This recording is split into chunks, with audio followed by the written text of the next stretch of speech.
a traitor. Thank you. You are I just did say Coal, protesters, fish advisories, the premier under fire. In this video today, we're going to be breaking down what really happened this past week in Fort McLeod and why Alberta's coal debate is tearing communities apart, from selenium contamination in our lakes to protesters heckling the premier during a press conference. This is the truth that you won't hear from the mainstream legacy media. My name is Dan, and welcome back to Unfiltered, where we cut through the noise and show you what's really going on and hopefully get you involved in the conversation. Now, before we talk about Fort McLeod, I think we need to understand the emotional history tied to coal in the Fort McLeod region. The Crowsnest Pass has a deep mining legacy, one written in both economic opportunity and real human tragedy.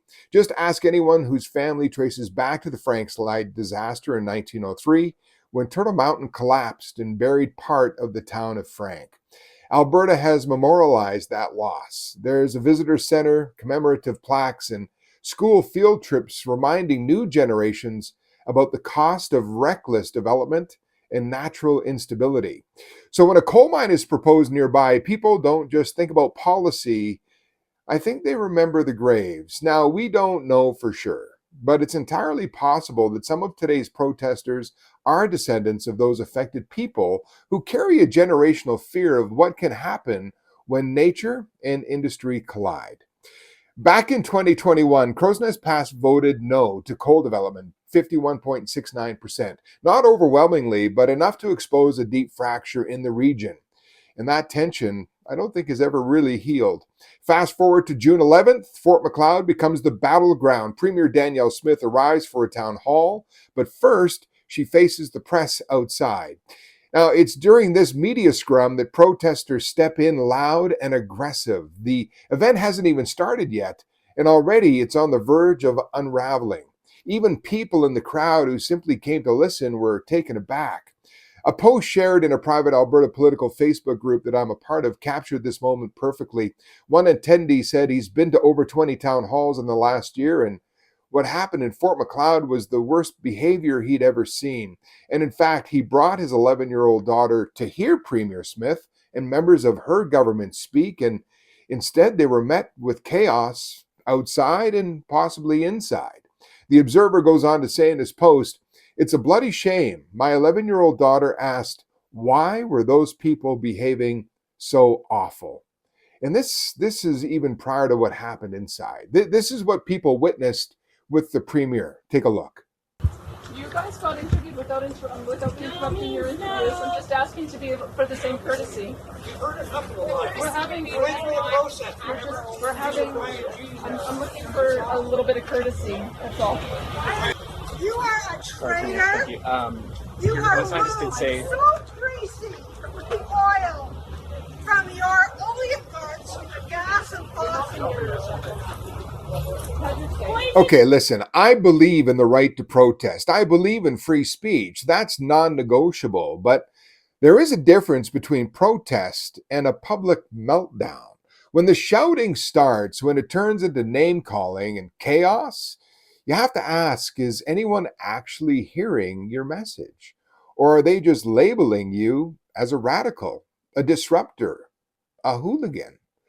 If you believe in your cause, then act like it. Protest with purpose. Don't let your anger drown out your point, or your own credibility for that matter. Now, look, the concerns are real. A recent Alberta government study found selenium contamination in trout and mountain whitefish in Crowsnest Lake, decades after coal mines were shut down.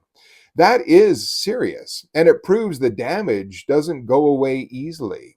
But this isn't new. Governments have known about selenium contamination for years, and well, they've still allowed some projects to go forward, yes. There were public consultations, but many critics say the response has been too slow, too reactive, and too vague. That's how you lose public trust. And that's why some Albertans believe even a good plan now might be a little too late. But the narrative that all coal is evil, or that we can run a modern world without digging into the ground, well, that's frankly just a fantasy. And here's the kicker. If we don't mine here in Alberta, where we have some of the best environmental oversight in the world, then where do you think it comes from? The answer? Countries with weaker regulations, lower safety standards, and zero transparency. So we're not stopping mining, we're outsourcing the guilt. Premier Smith, she didn't dodge the questions, and in fact, before the town hall even started, she gave a full statement outside to the press. And here's a few key moments from that press conference. I hope what happens this evening is people know that we took the recommendations of the coal committee seriously in implementing a change of policy, that we are going to be banning any new open pit mines and mountaintop removal, making sure best available technology is used to manage water, and where possible start using some of the new underground mining techniques to avoid disturbing the surface. Then the premier made the broader case for reality, not idealism, when it comes to resource extraction in a greener future. Any mining project bears the risk of potential impact on the environment, but we've got to figure out how to do it. If we're going to move to a new economy and develop batteries, all of the components of batteries have to be dug out of the ground. And so coal is no different, especially metallurgical coal. It goes to make steel. And if we're going to be able to have windmills and farm equipment and all of the appliances and cars that are made with that material, we have to be able to figure out how to mine it so that we can give the people the things that they want, but also have less impact on the environment. And the premier, she didn't hold back when it came to calling out the contradictions in modern environmental rhetoric. I think that we have to remember we're talking about coal that is used to make steel. And in this area, I'm sure that the same people love renewable energy. You can't make solar panels without coal. You can't make wind turbines without coal. You can't drive tractors without making the steel that is going to allow you to make that kind of equipment. We have to have a balanced approach. I think that things got veered off too far, maybe because there was some bad practices in the past. But our solution is to identify the bad practices, change them, and make sure that we're developing in a responsible way. And we've done that. Here's where the hypocrisy of the green movement, I think, needs to be called out. You want electric cars, solar farms, and wind turbines. That's all great. But where do you think the lithium, the copper, the steel for all of it comes from? Yeah, the ground. You can't scream for green energy and then attack the very process required to build it. That's not activism. That's denial. The Premier of Alberta is not saying that they're going to go back to reckless development. What she's saying, and I think it's worth listening to and repeating, is that Alberta can lead the world in doing this the right way. That means learning from bad practices, modernizing rules, and enforcing consequences when companies, frankly, screw that process up. But it doesn't mean pretending that we don't need the resources that power our lives. At the very heart of this debate is a hard truth.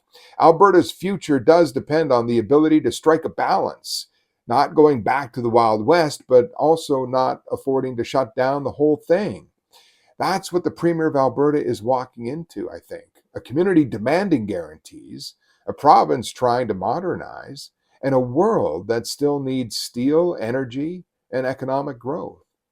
The Alberta 1976 coal policy, the one many projects are still being judged by, was never built for today. It was created in a whole different Alberta, but when the UCP repealed it back in 2020, without consultation, it sparked outrage. The pushback was so intense, they had to reinstate it temporarily.